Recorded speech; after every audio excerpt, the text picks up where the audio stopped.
기도 드리겠습니다. 하나님 아버지, 오늘도 저희들에게 좋은 시간 허락해 주심을 감사합니다.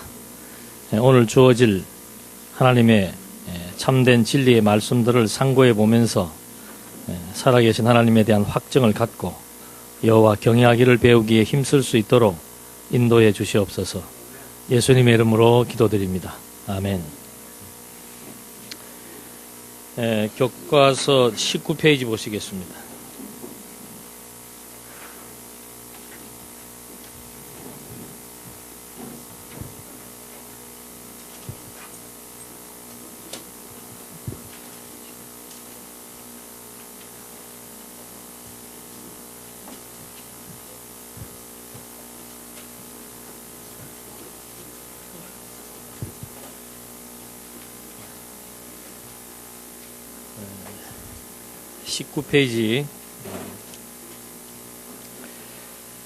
오늘은 원죄론에 대한 강의를 하겠습니다. 2장에 대한 전반적인 구성은 지난 시간까지 해서 말씀을 드렸고, 우리 구속사 신학에서 가장 중요하게 다루고 있는 이 부분이 인간의 그 타락에 관한 부분입니다. 잘 들립니까? 그럼 볼륨을 올려야지. 제가 목소리를 높일 수는 없어요.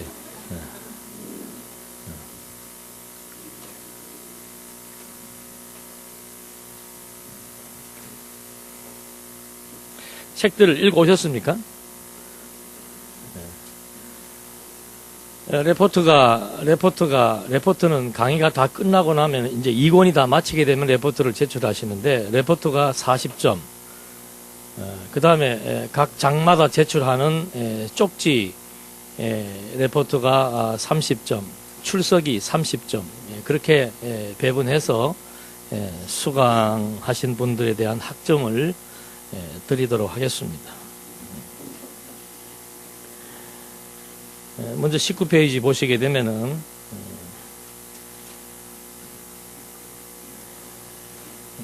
인간의 그 원죄에 대해서 칼빈이 얘기를 하는데, 19페이지 그 첫 번째 그 단원 19페이지에 지금 두 개의 단원으로 지금 칼빈의 그 원전을 인용을 해놨습니다. 그 첫 번째 단원의 그 핵심 내용은 하나님께서 그 금과법을 설치하신 이유에 대해서 칼빈이 말하고 있습니다. 그러니까 선악을, 에덴 동산에는 그 두 개의 그 큰 열매가 있습니다. 하나는 선악을 알게 하는 나무의 열매고, 하나는 영생할 수 있는 그 과실이죠.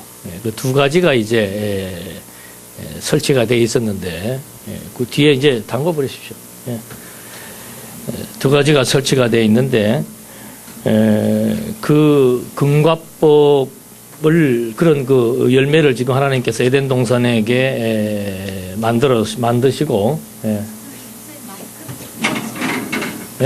작게 들려서 앞에 마이크 요걸로 잡고 하세요. 이 이상은 안 올라가요?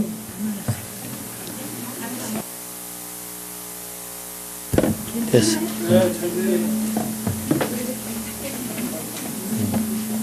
근데 또 갑자기 울리네. 그거 무선 마이크 끄셔야 돼요. 껐는데도 울리는데. 권사님이 영역이 센 모양이 만지니까 올라가네.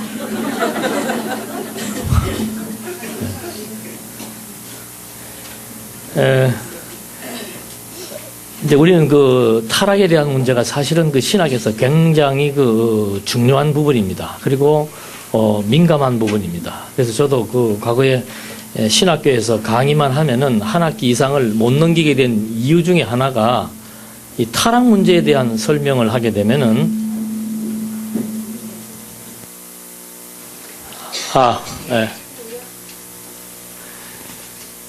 뭐요? 예? 예, 울려요, 계속. 이것도 울리는데? 이거 껐어요. 이걸 미리 좀 이래 준비를 해놔주시면 좋은데, 꼭 시작할 때 이렇게 하시던가. 예. 이건 사단의 역사인데. 예. 예? 이거예요. 예, 켰어요. 예. 이건 껐습니다. 이건 끄고 이거 켰습니다. 이제 한 사람은 이거 하라고 그러고 한 사람은 이거 하라고 그러고. 네. 예, 됐습니다.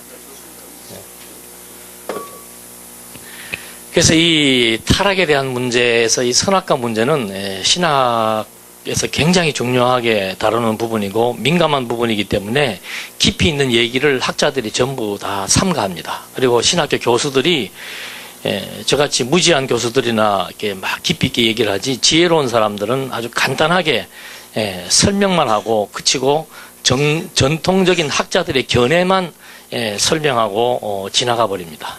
근데 사실 모든 문제의 발원지는 이 타락으로부터 많은 비중을 차지하고 있기 때문에 우리는 이 부분에 대해서 칼빈이 어떻게 설명을 하고 있고 우리는 이 타락의 문제를 어떻게 이해해야 될 것인가 하는 걸 좀 정리를 해야 되리라고 생각이 됩니다. 그래서 먼저 칼빈은 그 기독교 강요 2권 19페이지에서 보면은 제일 먼저 에덴 동산에다 하나님께서 그 근과법을 설치하신 이유가 있다.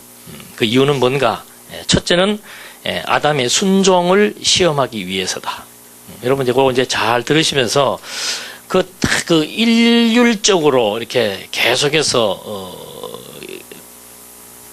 그 중점을 두고 있는 부분들이 있습니다. 그러니까 제일 먼저가 선악과에 대한 설치입니다. 이거 하나님께서 왜 만들어 놓으셨는가?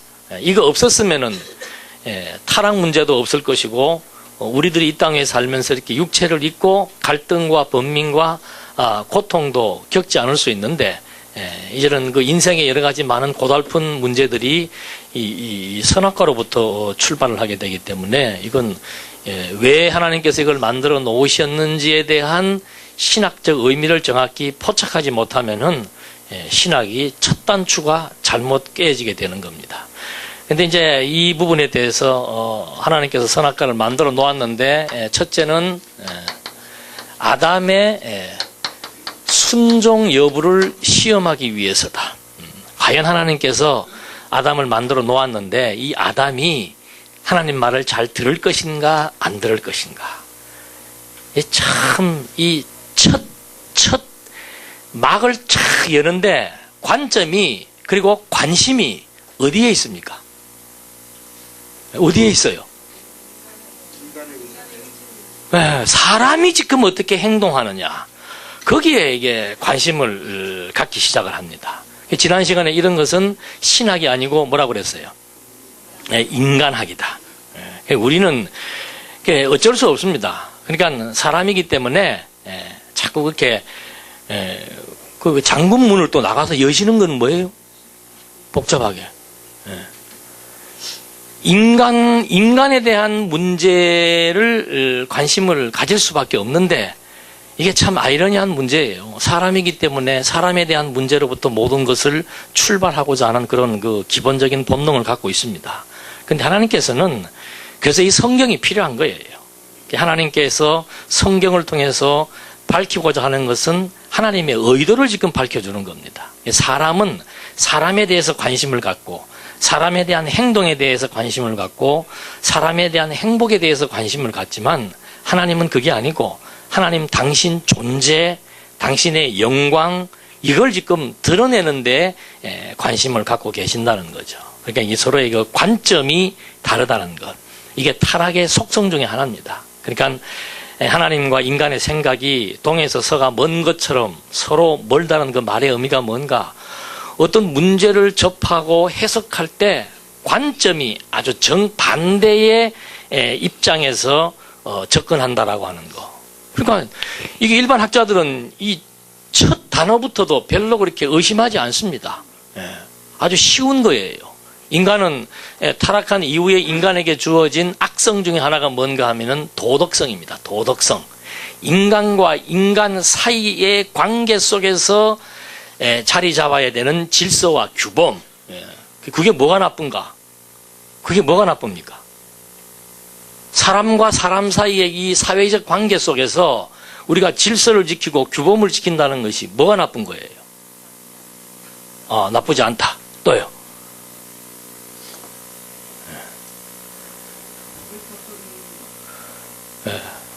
아벨탑을 쌓는다. 지금 처음에 계속 우리는 관점에 대한 얘기를 하고 있습니다. 예. 그 타락한 속성 중에 하나가 뭔가 하면 인간의 도덕성이라고 얘기했습니다. 그건 나쁘다는 의미죠. 그럼 도덕성이 뭐가 나쁘냐는 얘기예요.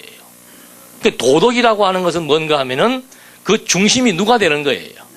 인간과 인간의 관계를 지금 설명하기 위한 겁니다.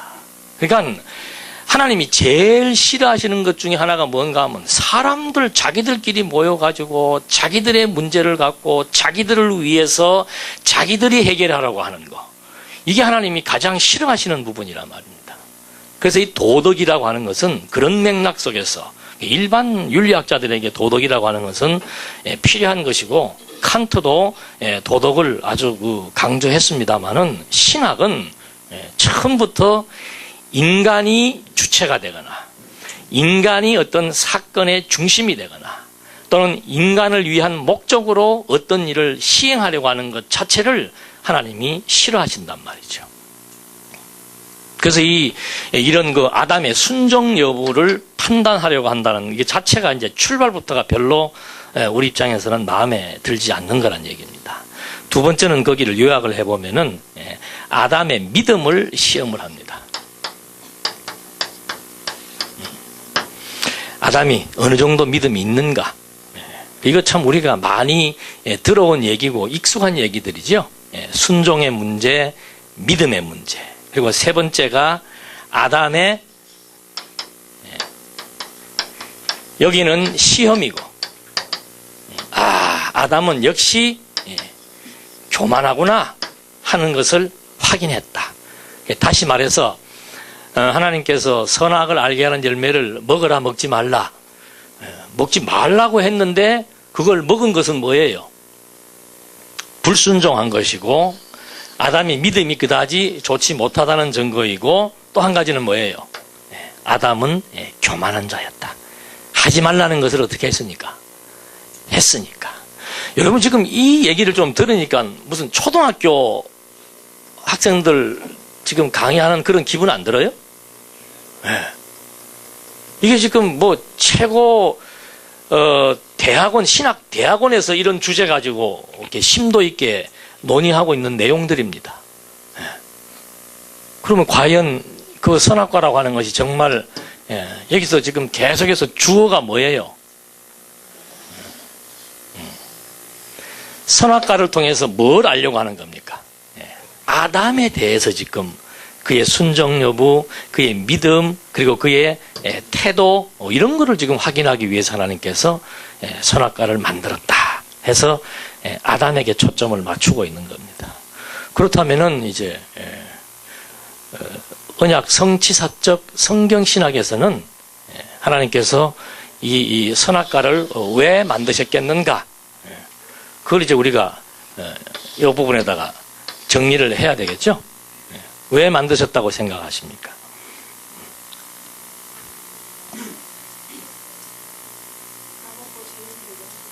따먹고 죄인 되게 하시려고. 너무 답변이 강합니다.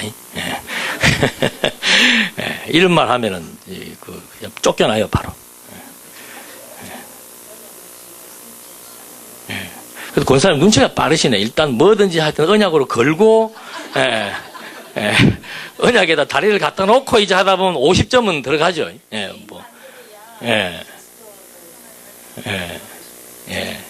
그러니까 우리 언약 성취사라고 하는 것은 일단 제일 먼저 하나님께서 아담을 선악과보다 먼저 하신 게 뭐예요? 아담을 창조하시고 아담에게 뭐 한 거예요? 복을 주신 거죠. 그 다음에 이제 하나님께서 하시는 일이 뭐예요? 선악과. 금과법이죠. 금과법. 먹지 말라고 하는 법을 이제 여기서 하나님께서 만드신 거죠. 그러니까 어떤 사건을 해석할 때는 반드시 어떤 논리 체계와 구조에 의해서 그걸 해석을 해야 이 정확한 답변이 나올 수가 있습니다. 그런데 벌써 칼빈만 하더라도 그런 어떤 논리적 어떤 근거나 체계 없이 바로 어디로 들어가 버리는 거예요. 금박법 설치 요거 자체만 가지고 지금 생각을 하는 거예요. 그러니까 이거 이제 해서 결국은 아담의 순종, 믿음, 교만에 대한 테스트를 하고 나니까 이제 결론은 뭔가 아담은 이런 경로를 통해서 뭐 했다? 타락했다. 그 이상 그 이하도 아니에요. 그러니까 전통 신학의 맹점은 뭔가? 이제 제가 그 오후 시간에는 이제 구약 신학 개론을 좀 하려고 하는데 어떤 식으로 하려고 하는가 하면 기존 신학에서 지금 창세기, 출애굽기, 레위기, 민수기 이렇게 구약 전체의 각 단원들을 어떤 관점에서 보고 있는지. 그래서 오늘은 서론이기 때문에 주제들만 이렇게 비교해서 지금 이렇게 조그맣게 해서 주부에다가 실어봤는데 완전히 다르죠. 그 다른 이유 중에 하나가 뭔가 하면은 이런 전체적인 구조가 없이 그리고 일관된 논리의 그 체계가 없이 그리고 그냥 단순히 어떤 나타난 사건이나 어떤 나타나는 문제에 대해서만 해석하려고 하는 그런 방식을 취하다 보니까 내용 요약 정도에서 끝나는 것이지 그 내용을 통해서 밝혀주고자 했던 신학적 의미를 도출하는 데는 문제가 있다는 거죠. 지금 그것이 뭐 성경을 가지고 공부하는 내용에서도 마찬가지고 이런 신학적 과제들을 가지고 설명하는 데서도 그대로 표출되고 있는 겁니다. 그러니까 여기서도 보면은 요 타락이라고 하는 요 문제를 언약이라고 하는 어떤 그 큰 틀, 언약과 뭐예요? 성취라고 하는 이 틀을 놓고 이제 요 부분을 해석을 해야 이 부분이 무슨 뭐 아담의 순종이 어떻다, 믿음이 어떻다, 아담이 교만하다, 아니다, 착하다 이런 차원을 보려고 하는 것이 아니고 바로 그냥 언약 성취를 통해서 하나님 뭐예요? 어떤 분이신 것을 우리에게 알게 하기 위한 것이라고 하는 어떤 기본적인 해답은 가지고 우리가 접근을 할 수 있다는 얘기죠. 그러니까 뭐 다들 알고 계십니다만은 이제 조금 이렇게 치밀하게 좀 설명을 해드리려고 일부러 질문도 하고 여러분 뭐 답변을 안 하셨다고 해서 뭐 답을 저는 모르고 계신다고 생각지는 않습니다. 이거 지금 30년 동안 들어왔던 얘기이기 때문에 답은 다 알고 계실 거예요. 그래서 이 근갑법이라고 하는 것이 이렇게 아담과의 언약을 둘째 아담 누구예요? 그리스도를 통해서 성취하고자 하시는 하나님의 그 계획 속에 여기에 지금 들어가 있다라고 하는 거. 그게 이 근갑법에 대한 위치를 지금 우리가 신학적으로 파악해 들어가는 하나의 그 방법입니다.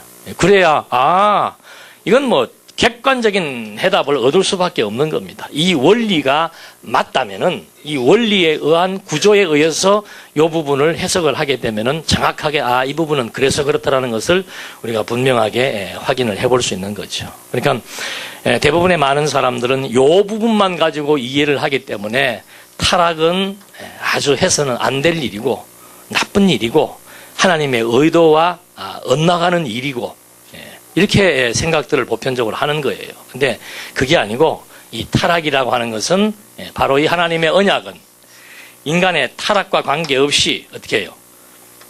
첫 아담은 타락을 해서 영적으로 사망했지만 둘째 아담으로 말미암아 어떻게 하는 겁니까?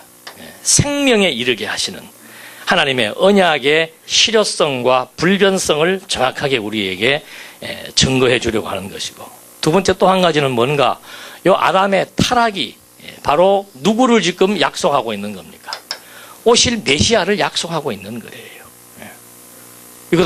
이것도 지금 답만 드린 말씀입니다. 어떻게 아담의 타락 사건이 오실 메시아에 대한 약속인가?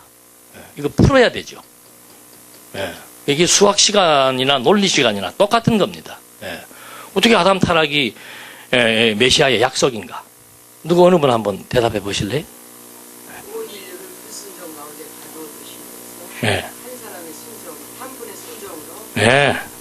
그렇죠. 로마서에 나오죠. 로마서. 책 읽어 오셨네요. 그 로마서에 그게 나오는 거예요. 그러니까 그 언약과 성취라고 하는 그 큰 범주 속에다가 놓고 하나하나 이제 이 그리스도와 직접적으로 연결시켜서 대입해서 이렇게 성경을 찾고 생각을 해보고 하다 보면은 이제 하나하나가 전부 이 구도 속에서 정확하게 퍼즐을 끼워 맞추는 것처럼 그렇게 딱딱딱 논리가 정연해지고 그에 의한 하나님에 대한 영광 계시가 확고하게 우리에게 드러난다라고 하는 것을 우리가 확인을 해볼 수 있습니다. 그래서 이 부분은 이제 계속 설명하면서 나올 부분인데, 첫째 단원에서는 그렇게 지금 설명이 되죠. 그 로마서에서 바울은 그렇게 얘기합니다. 아담 한 사람으로 죄가 세상에 들어오고 한 사람 예수 그리스도로 말미암아 선물이 어떻게 해요?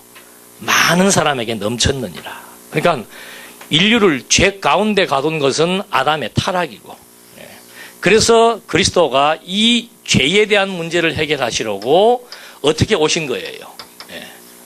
율법 아래 오셔서, 내가 온 것은 율법을 폐하기 위해서 온 것이 아니고 이 율법을 성취하기 위해서 왔다. 당신이 율법 아래 와서 율법을 완전히 다 성취해서 율법이 요구하는 무엇까지, 죄값까지를 다 지불해서 사망 권세 아래 당신이 직접 들어가셨다가 다시 부활하심으로 말미암아 아담은 온 인류를 어디에 가둬버렸습니까? 죄 가운데 가두었지만 둘째 아담 그리스도는 모든 인류를 죄 가운데서 어디로요? 의로, 이게 칭이지요. 로마서가 칭의 복음아니에요. 의로 인도하실 그리스도에 대한 모형적인 예표로서의 언약이다. 이것이 이제 우리가 주장하고 있는 내용입니다. 그러니까 여러분들에게 자꾸 힘들게 시겠지만은 이렇게 자꾸 이렇게 한 쪽지라도 자꾸 쓰시라고 제가 자꾸 주문하는 이유는, 그래야 이런 그 구조들을 내가 한 번씩 서술을 해봐야 잊어버려지지가 않습니다. 그래서 요거 기독교 강연 2권 정도만 끝나게 되면은 웬만한 주제 나오면은 한 두세 장 정도 이렇게 쓰시는 거는 쉽게 가능해지는 거예요. 그러니까 젊으신 분들은 공부를 평생 해야 되니까 그 공부의 어떤 끈을 놓지 않기 위해서라도 하시고, 연세가 좀 드신 분들은 무엇을 위해서? 그렇죠. 직접적인 얘기 해야지 신앙은 이제 웬만큼 되시니까 무슨 운동? 뇌 운동하는 겁니다. 뇌 운동. 자꾸 생각하고 연구하고 궁구하고 하면은 뇌가 엄청나게 활성화됩니다. 오메가3 안 드셔도. 요거 한번 생각하는 그 순간에 오메가3 한 10알 정도 먹는 것보다는 훨씬 낫고, 요거 한 3분만 생각을 해도. 그래서 첫 번째 단원에서 지금 그 금가법 설치 이유에 대해서 지금 아담이 칼빈은 이렇게 설명을 하고 있습니다. 칼빈의 이런 설명들은 그냥 우리 전통 신학을 대변한다고 보시면 됩니다. 거의 전통 신학자들이 전부 아담의 타락 문제를 다 이런 관점에서 취급한다는 것이죠. 그러나 우리들은 아담을 주체로 해서 그의 순종과 믿음과 교만을 점검하는 관점에서 타락을 보는 것이 아니고, 바로 하나님 언약을 이루시는 여호와 하나님에 대한 계시의 수단으로 금과법이라고 하는 것을 우리는 확인한다. 이렇게 정리하시면 됩니다.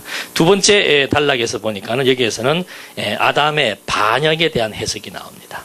아담이 반역이라고 하는 것은 이제 결국 교만에 의해서 반역을 하게 됐는데, 이건 다른 말로 하면 이제 타락이죠. 왜 아담이 하나님께서 하지 말라는 짓을 왜 했냐? 그걸 지금 묻는 거예요. 이걸 묻는데도 다 이제 그 칼빈은 어떤 의도를 가지고 묻고 있는 거죠. 왜 아담이 그 하나님의 그 법에 대해서 먹지 말라는 그 선악과 열매를 따먹었다고 말하고 있는 겁니까? 이것도 이제 우리가 많이 들어왔던 얘기예요. 누가 유혹을 했기 때문에. 여자보다 먼저 앞선 사람이 있잖아요. 사탄이 유혹을 했고, 두 번째는 그 사탄의 유혹에 아담이 뭐 했다? 불순종했다. 그래서 이 불순종이라는 단어를 일반 신학자들은 굉장히 그냥 나쁘게 생각하는 거죠.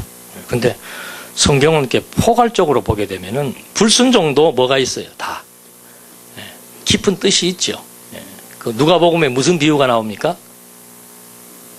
탕자의 비유. 바로 이거 전형입니다. 불순종이라고 하는 것이 나쁜 것만은 아니구나. 결국은 그 탕자가 아버지에 대한 불순종으로 뭘 배웁니까? 엄청난 걸 배우잖아요. 일평생 아버지의 사랑에 감동하며 살아갈 수 있는 그런 놀라운 성숙된 신앙을 얻지 않습니까? 그러니까 이 성경에 나오는 모든 사건들을 어떤 도덕적이고 윤리적이고 인간적인 관점에서만 접근하면은 반밖에 못 보는 거예요. 항상 어두운 면 아니면은 좋은 면, 이게 두 개를 합력해서 선이 이루어지는 이런 원리를 찾아낼 수가 없는 거죠. 그래서 여기 지금 두 번째 이 아담의 그 타락 문제, 왜 아담이 반역했는가? 그 원인은 첫째는 사단에게 있었고 둘째는 아담 자신이 불순종했기 때문이다. 이건 하나의 그 아담이 선악과를 먹게 된 것에 대한 직접적인 설명이죠. 직접적인 원인입니다. 그러나 근본적으로는 뭐예요? 근본적으로는 이제 거슬러 올라가면은 아예 하나님께서 뭘 안 만들었으면은 이건 뭐 안 만들어 놨으면 될 걸 하나님이 만들어 가지고 어디에 갖다 놓은 겁니까? 동산 중앙에 갖다 놓고. 그래서 저는 신학교에서 이 강의 잘 안 해요. 안 하는데 꼭 학생들 중에 누가 꼭 한 명씩 그거를 묻는 사람이 있어요. 물으면은 대답을 해줘야 될 거 아닙니까? 그러니까 한 학기 이상 강의하기가 힘들죠. 이거 강의하고 나면 이제 그다음부터는 술렁거리기 시작하는 거예요. 무슨 대답이 나오겠습니까? 근본적인 것은 다 뭐예요, 이게? 이게 다 하나님의 무엇 안에서, 작정 섭리 안에서, 무엇에 의해서, 하나님의 절대 주권에 의해서 이루어진 일이라고 우리는 너무도 분명하게 알 수 있잖아요. 근데 이제 일반 학자들은 그 말은 할 수 없는 겁니다. 그러니까 신학자들의 가장 큰 이 타락 문제를 다루면서 가장 큰 딜레마 중에 하나가 뭔가 하면은 첫째는 하나님께서 어떻게 이 악과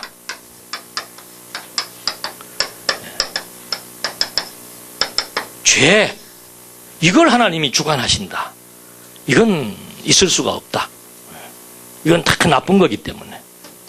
그래서 이 문제를 누구한테 돌리는가 하면은 사단과 인간에게 돌리는 거예요. 이렇게 되면은 더 큰 문제가 야기되죠. 그러면은 이 일은 이 아담의 타락 사건은 원을 그리면은 이게 하나님의 영역의 범죄라고 가정을 한다면은 하나님의 절대 주권 영역 밖에서 발생된 일일 수밖에 없는 거죠. 하나님께서 이 부분을 갖다가 이제 나중에도 나오겠습니다만은 뭐 허용했다는 사람, 뭐 선이 결핍되었다는 사람, 아니면 그냥 인간의 주도적인 일이었다고 주장하는 학자들, 이건 사단의 역사라고 주장하는 학자들, 그렇게 주장하는 건 좋은데 그런 이론이라고 하는 것은 결국은 하나님의 영역 밖에서 벌어진다라고 말할 수밖에 없는 겁니다. 이게 이분법적 구도란 얘기죠.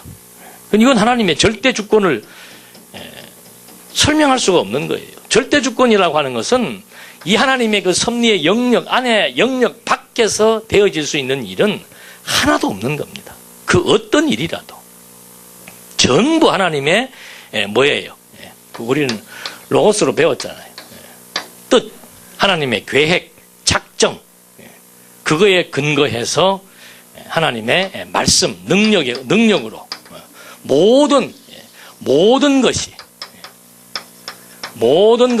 전부 하나님의 뜻으로 그리고 하나님의 능력으로 이루어지는데 이 지금 아담의 반영에 대한 해석들을 자꾸 저렇게 인간의 자유의지와 사단의 역사 이 두 가지로 이제 설명을 하는 거죠. 그래야만 하나님에게 저런 죄의 문제, 악의 문제를 하나님에게 이렇게 자꾸 하나님의 얼굴을 이렇게 자꾸 망신시킬 수 없다는 얘기죠. 그 부분은 누가 책임진다? 하나님 볼 때는 참 기특한 인간이죠. 하나님 입장을 인간이 그 대신 지고 가겠다는 거예요. 그래서 그 반역에 대한 문제에서는 이제 인간의 그 자유의지와 하나님의 절대 주권이 개념의 충돌을 야기시킵니다. 그러나 이제 우리 언약 성취사적 입장에서는 뭐 방금 저 큰 원 설명드린 대로 모든 것이 하나님의 작정과 그리고 절대 주권 섭리 역사라고 하는 거 그리고 이 사단과 인간의 불순종이라고 하는 것은 이건 하나의 하나님의 섭리의 도구지요. 인간에게 악심을 품게 하기 위해서 쓰시는 도구가 뭐예요? 예, 사단이에요. 그러니까 어떤 사람들은 또 사단도 여기다 두는 경우가 있죠. 사단도. 예. 이게 말이 안 되는 거예요. 과거에 우리가 70년대 오순절 운동이 가져다 준 그 구도 중에 잘못된 구도가 뭔가 하면은 하나님과 사단, 인간, 이게 삼각구도로 만들어 놓은 거예요. 그래서 늘 이 사단은 하나님과의 관계 속에서 늘 하나님을 어떻게 대적하고 하나님을 민망하게 만들고 하나님을 괴롭게 만들고 또 인간은 늘 하나님을 뭐하게 만드는 거예요? 후회하게 만들고 저 정말 태어나지 않는 것이 나은데 잘못 만들었다. 그런 말이 성경에 있습니까? 없습니까? 어디에 있어요? 욥기에도 있고 6장에도 나오잖아요. 하나님께서 인간 만든 것을 어떻게 했다? 한탄했다. 그게 참 성경에 없는 얘기가 아니고 있으니까 구절구절이 있으니까 그런 부분들만 가지고 잘못 해석을 하게 되면 이제 이런 이론들이 나오는 거죠. 아직도 지금 이런 구도 속에서 사시는 분들이 많아요. 어제도 제 가까운 한 친구가 뭐 만났는데 그 친구는 이제 그 우리나라의 그 저쪽 영등포 쪽에 그 귀신 쫓는 대표적인 교회에 나가는 집사인데 말끝마다 귀신 얘기를 하는 거예요. 말끝마다. 참 힘들죠. 이게 어떻게 우리 사람 생각대로 되지도 않는 건데. 근데 그 지금 칼빈도 나중 가서는 모든 것이 다 무엇이다. 하나님으로 말미암다는 소리를 또 해요, 나중에. 요 장에서 또 얘기를 한단 말입니다. 그러니까 이게 얼마나 이게 참 칼빈으로서는 이런 그 하나의 구조를 늘 두뇌적으로 이렇게 갖고 있는 사람이, 논리적으로 갖고 있는 사람이 이렇게 자꾸 이분법적인 설명을 하려고 하는 칼빈 자체도 본인에게 괴로움이죠. 저런 이제 구도는 잘못된 겁니다. 그래서 이 신학의 출발점부터가 이미 구도부터도 이분법적으로 잘못되어 있고, 그리고 모든 그 관점 자체가 아담에게 이게 초점을 맞추어서 인간 본위로 모든 것들을 설명하고 접근하고 이해하려고 하는 것, 이런 부분들이 이제 아주 하나의 문제로 대두가 되고 있습니다. 그 다음에 20페이지로 넘겨보시면은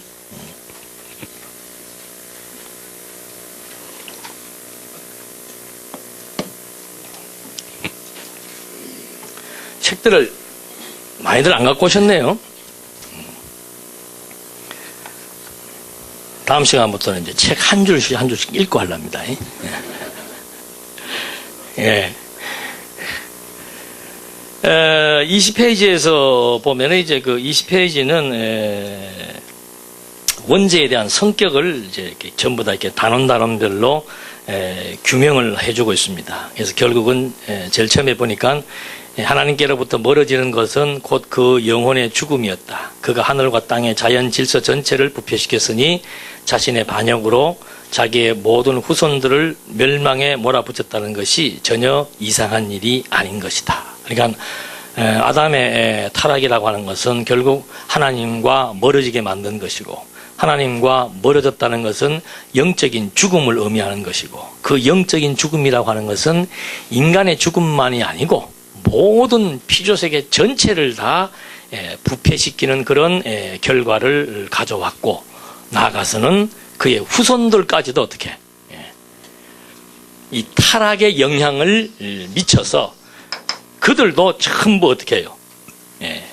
죄인을 되게 되었다. 이 말을 이제 칼빈이 지금 해주고 있는 겁니다. 그래서 물론 이제 그런 설명들은 맞죠. 맞지만 어떤 출발부터 끝까지가 일관되게 정리가 돼야 되지, 부분적인 설명이 맞다고 해서 그 이론이 맞다고는 말할 수 없는 겁니다. 그러니까 물론 부분적인 요 단원에서의 그 설명은 맞는데 뭐 그렇다고 해서 자연질서 부패 이것도 초점이 아니에요. 결국은 하나님의 그 타락을 통해서 하나님이 섭리하시고자 했던 하나님 자기 계시의 의도는 어디에 있는가? 하나님의 언약은 반드시 이루어진다. 그리고 이 금가법을 통해서 오실 메시아를 약속한 것이다. 이게 이제 하나님의 타락을 통한 하나님의 의도지. 그 현상적이고 지엽적인 것들을 지금 큰 어떤 하나님의 의도로 부각시킨다는 것은 이거 설명상에 잘못이 있는 겁니다. 두 번째는 또 무슨 얘기를 하는가 하면은 하나님을 죽음을 가져온 장본인으로 만든다는 것은 지극히 부당한 것이다. 이게 타락이라고 하는 것은 뭐예요? 영적인 사망입니다. 그런데 영적인 사망을 누가 하게 했다? 하나님이 하게 했다. 그거는 아주 그건 부당한 것이다. 그럼 이거는 뭐 한 거냐? 스스로 죽은 거예요, 그러면? 인간이 스스로 살고 죽는 것도 스스로 죽나? 그게 아닌데. 지금 아까 말씀드린 이 부분. 자꾸 이 부분을 하나님하고 어떻든지 간에 단절시켜야 된다라고 하는 충정, 그 사명감, 그것 때문에 지금 이렇게 좀 설명이 자꾸 엇나가기 시작하는 거죠. 그러니까, 저도 그 교회신학을 연구해 보면서 보면은 죄에 대한 필요성이나 타락에 대한 필요성을 언급하는 학자는 아직 못 봤어요. 그 죄가 우리한테 왜 필요한지, 타락이 정말 이게 우리한테 필요한 것이다, 이렇게 설명하고 접근하는 학자들은 없습니다. 전부 일관되게 타락은 뭐다? 나쁘다. 죄는 뭐다? 나쁘다. 아예 그냥 도덕적으로 딱 고차가 되어 있는 거예요. 그러니까 이게 하나님의 섭리를 총체적으로 아까도 말씀드린 대로 합력해 선이 이루어진다라고 하는 그런 포괄적 그런 맥락에서 이해하기가 힘들게 되는 겁니다. 그래서 그 타락으로 말미암아 인간이 사망하게 된 것도 누구 스스로? 인간 스스로. 왜? 지난 시간 공부했지요. 이 타락이 무엇에 의한 것이니까? 인간의 자유의지에 의해서 자행된 것이니까. 그 근거는 뭔가? 인간을 어떻게 창조했기 때문에, 하나님의 형상 따라 창조했기 때문에. 하나님에게는 어떤 것이 있어요? 자유의지가 있잖아요. 그러니까 하나님의 형상 따라 창조받은 우리 인간도 무엇이 있다? 자유의지가 있다. 그렇게 지금 뽑아나가는 거예요. 그러니까 이 원이라고, 하나의 원리 속에서 인간이 하나님에게 어떻게 되어 있다? 종속되어 있는 피조물이라고 하는 이 관계 정립이 정확히 안 되고, 자꾸 이쪽으로 떨어져 나가서 하나님과 인간이 자꾸 독립적인 개체로, 인간이 독립적인 존재로 이렇게 시작돼 나가는 이 신학의 출발이 계속해서 끝까지 결국은 꼬이게 만드는 거예요. 그러니까 이 첫 단추가 굉장히 중요하죠. 첫 단추가 하나님의 절대 주권이라는 용어 속에 포함되어 있는 그런 종속이라고 하는 개념, 그리고 인간에게 의지라고 하는 것도 모든 것이 다 종속적 관계 속에서 주어지는 인간의 의지, 종속적 관계 속에서 위치하고 있는 사단의 역사, 이런 것들이 전부 하나님에 의해서 하나님의 능력으로 하나님의 뜻을 이루기 위한 하나의 수단이라고 이해를 해야 되는데, 이걸 자꾸 하나님과 분립시켜 놓고, 왜 그러는가? 하나님을 자꾸 윤리 도덕적인 선한 신으로만 생각을 한 거예요. 도덕적으로 선한 신. 그래서 이 윤리 도덕이라고 하는 것은 이 신학을 근본적으로 흐리게 만드는 아주 좋지 않은 개념입니다. 그러니까 성경 공부할 때도 자꾸 무슨 막 율법서 이런 거, 나중에 그 칼빈이 율법서를 다룰 때는 아주 결정적으로 실수하는 거예요. 계시적 관점이 아니고 막 전부 우리가 살아가면서 하나님 앞에서 이렇게 지켜야 되고 저렇게 지켜야 되고, 못 지키면 아주 고약한 인간이 되고. 그래서 이 지금 그 계속해서 말씀드리는 그 출발점에 있어서의 그 관점의 차이는 이렇게 큰 결과를 가져오게 됩니다. 그렇게 해서 아담이 스스로 부패시켰다. 그렇게 해서 그 부패의 오염이 결국은 전가된 것이다. 아담의 자유의지에 의해서 타락을 했고, 아담이 타락의 결과로 죄인 되어서 영적으로 사망을 했는데, 이게 전부 스스로 부패한 것이고, 그 결과로 이 죄에 대한 이제 사망에 대한 오염이 그의 후손들에게 다 미치게 된 것이다. 전가하게 된 것이다. 이런 이론이 이제 나타나게 됩니다. 그렇게 해서 그 죄의 기원은 바로 첫 사람이 하나님께서 그에게 베풀어 주신 은사들을 지니고 있거나 잃어버리는 것이 자기 자신만을 위한 것이 아니고 동시에 그의 후손 모두를 위한 것이 되도록 그렇게 하나님이 정해 놓으셨다는 사실에 있다. 이게 무슨 말인가? 전념. 왜 아담의 타락 사건이 거기에 가담도 하지 않은 후손들에게 전념됐는가? 그건 또 누가 했다 그러는 거예요. 그건 하나님이 했다 그러는 거예요. 그거는 또 좋은 일이에요, 나쁜 일이에요? 그것도 나쁜 일이지. 하나님은 뭐 한다고 그러면 죄도 안 지은 사람한테 그걸 다 무슨 전염병이 좋아요, 나빠요? 그건 나쁜 거 아니에요?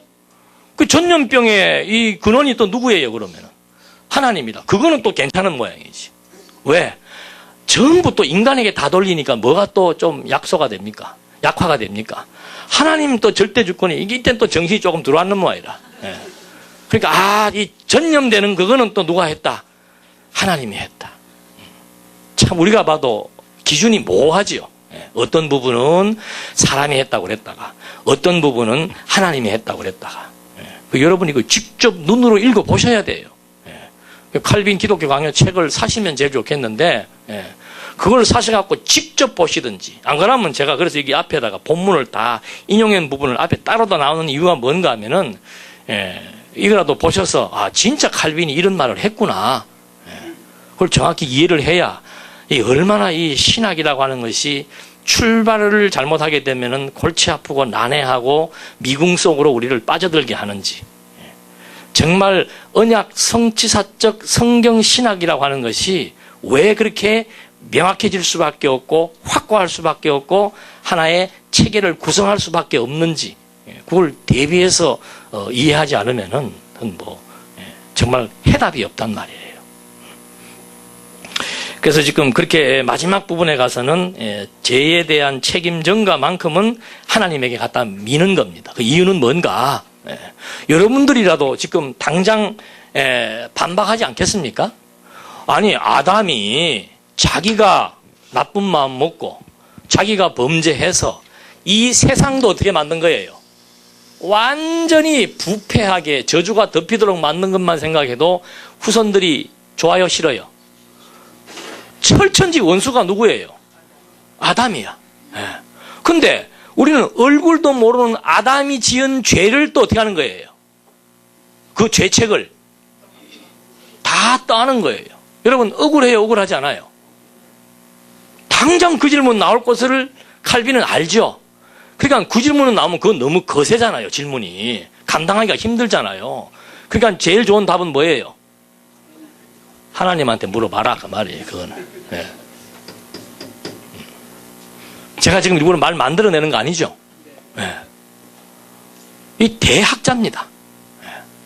신학의 대학자예요.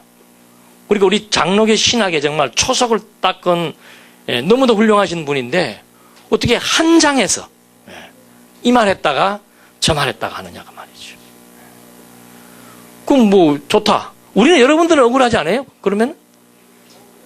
억울해요? 지금은 안 억울해요? 이것도 참 난제 중에 난제예요. 뭐야 이거? 알지도 못하는 아담 때문에 평생을 뭐하며 살아야 되는 거예요. 죄로 말미암은 죄책감, 죄에 의한 공포감, 그 죄가 가져다준 인간의 고난의 문제, 질병의 문제. 사실 아담이 타락 안 했으면 우리가 병 걸립니까? 안 걸립니까? 안 걸리죠. 건강식 할 것도 없고 건강식품 먹을 것도 없어요. 근데 그냥 이 아담 때문에 어떻게 된 거예요, 지금. 시간이 지나가면 자꾸 뻐걱뻐걱거리고 어디가 자꾸 한 해 한 해가 달라지고. 여러분은 그럼 과연 정말 이 부분에 대해서 그 죄가 전가된다는 부분에 대해서 정당하다고 생각이 되십니까?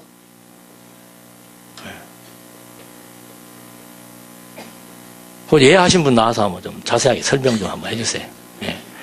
나는 별로 그렇게 정당하다고 생각이 안 들어요. 이런 부분들도 요 타락이라고 하는 것에 대한 진정한 의도와 가치를 알면은 그 좋은 거란 말이에요. 그러니까 그 이스라엘 민족들을 광야 생활을 하게 하잖아요. 광야 생활이라고 하는 그 의미를 모를 때는 백성들이 전부 원망을 하잖아요. 왜 애굽에서 멀쩡하게 잘 살고 있는 우리들을 나오게 해가지고 고기도 못 먹고 마늘도 못 먹고 이거 뭐 가장 기본적인 먹는 문제도 해결을 못 해주면서 우리를 왜 데리고 나왔냐.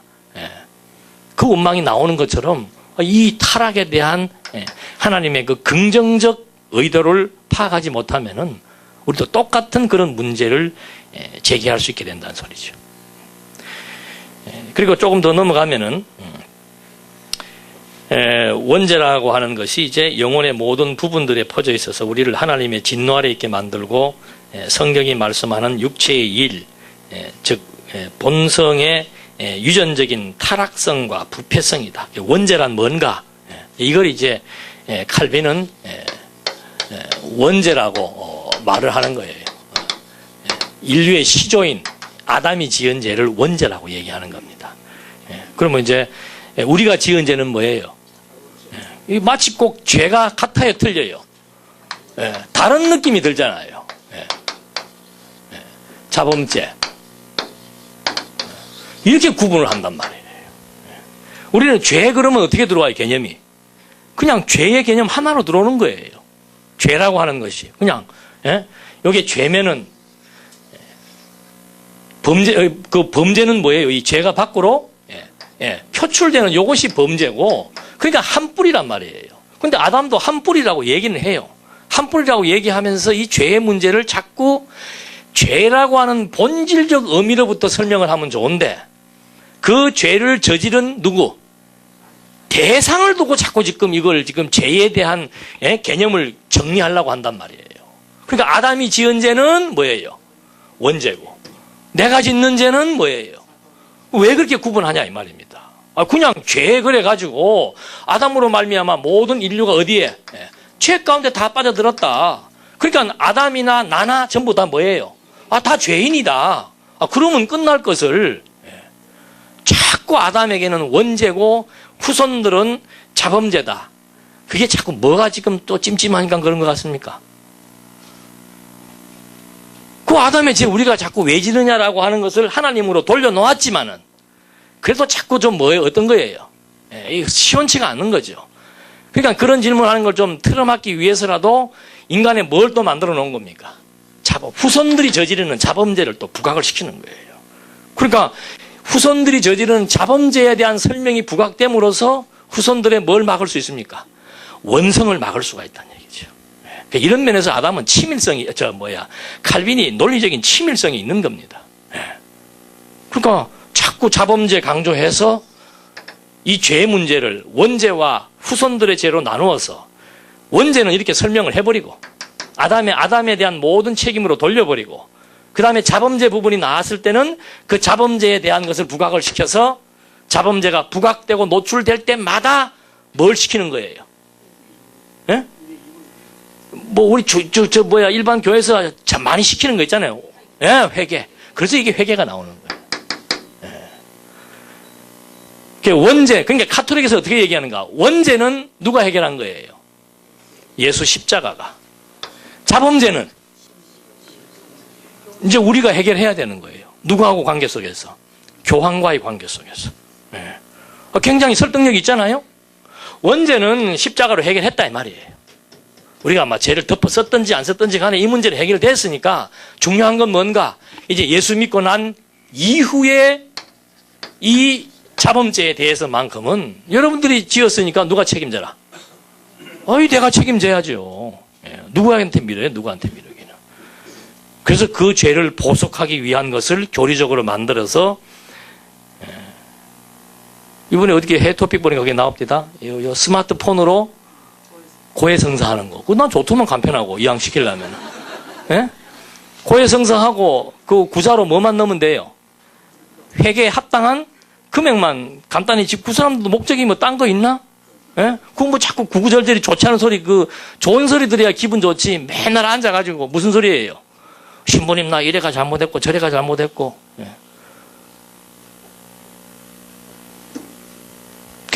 이런 교리들이 그래서 지금 나와서 딱 교리적으로 정착이 돼버리는 거란 말입니다. 개신교도 비슷해요. 자꾸 자범죄 얘기해서 예수 십자가로 인해서 다 뭐 받았다? 속죄함 받았지만 그 다음 또 뭐예요? 여러분들 살면서 저지르는 죄는 날마다 뭐 해라? 회개해라. 그리고는 회개만 해갖고 입만 가지고 됩니까? 안 됩니까? 성경적으로 얘기해야지. 회개에 합당한 예물을 드려야 되죠. 예. 그러니까 그 50보 100보예요. 그러니까 이제 이런 얘기를 하니까 성경에는 뭐라고 얘기했습니까? 영원한 속죄. 근데 이 영원한 속죄에 대해서 영원이라고 하는 개념이 안 들어있는 사람들에게는 이 설명을 이해를 못하는 거예요. 예수님의 십자가 사건은 과거에 지은 죄, 현재에 지은 죄, 미래에 지은 죄를 다 뭐 했다?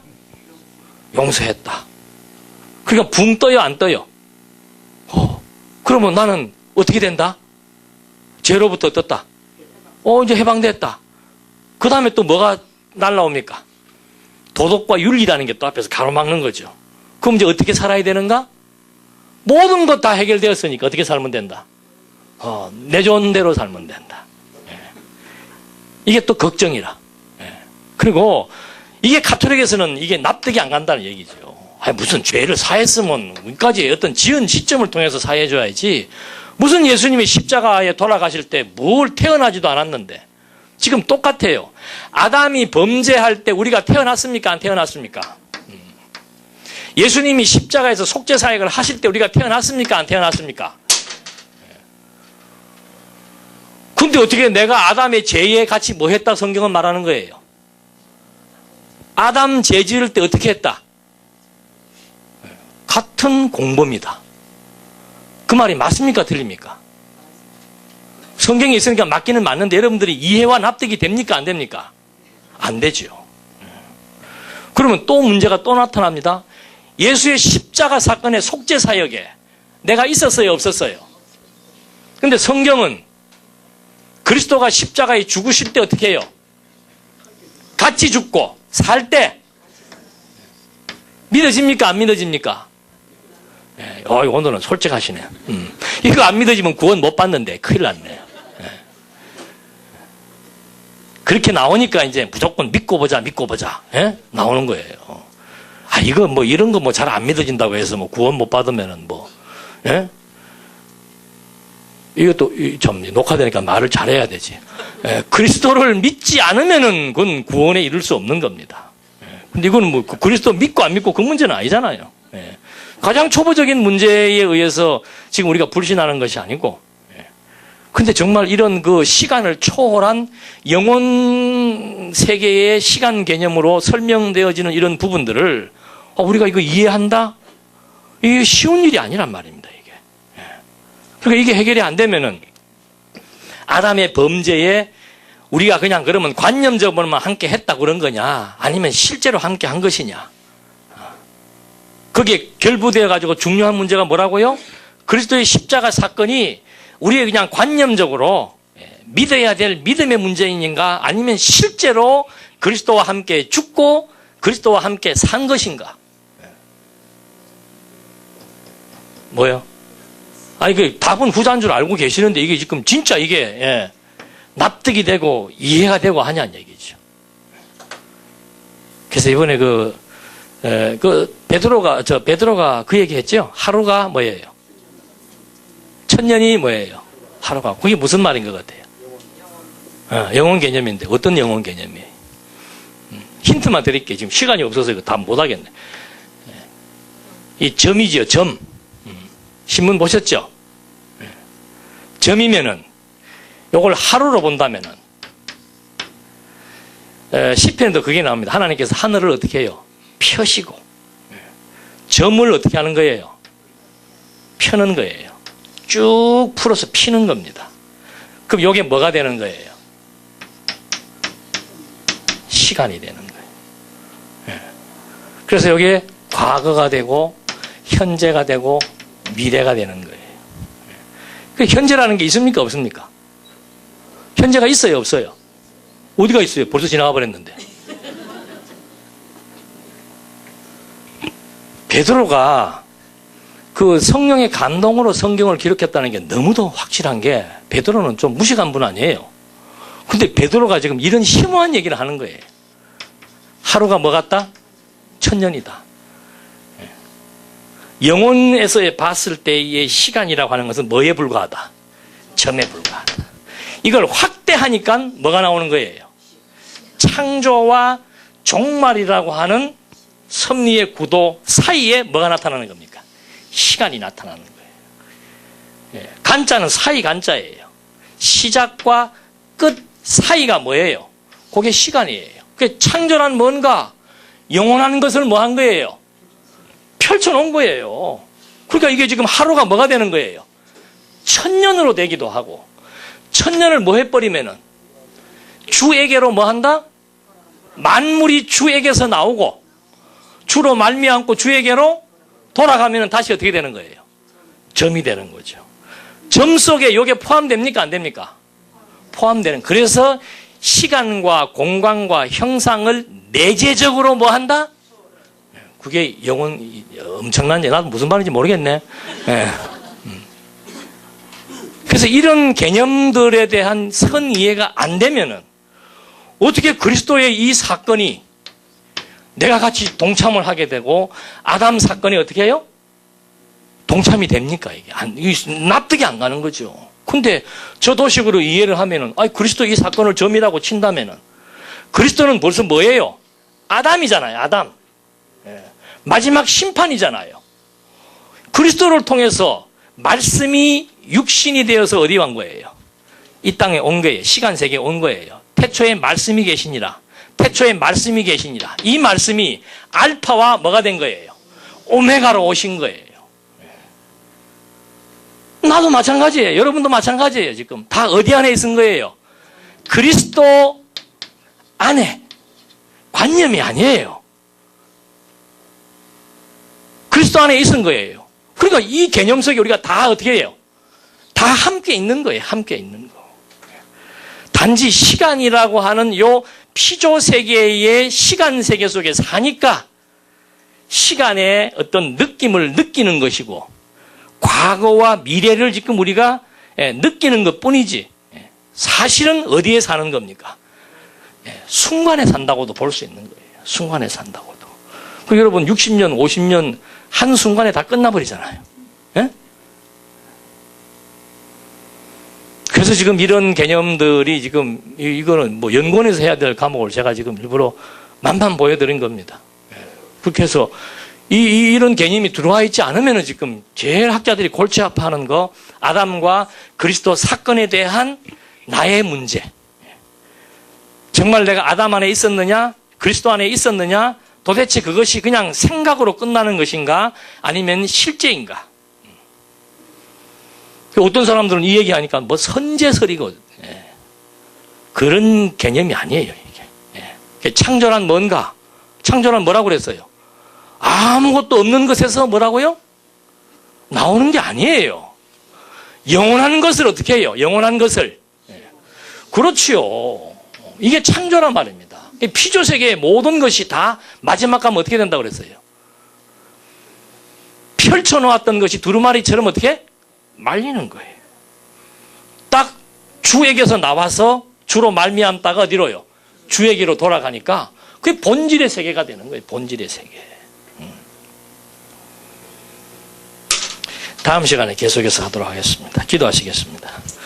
하나님 아버지, 저희들에게 정말 지혜와 총명을 주어서 우리가 살아야 되는 이유와 목적 다시 한번 확고하게 해주시고 성경을 통해서 계시된 하나님을 깨닫고 배우는 만큼 우리의 삶의 열정이 더욱더 뜨거워질 수 있도록 인도해 주시옵소서.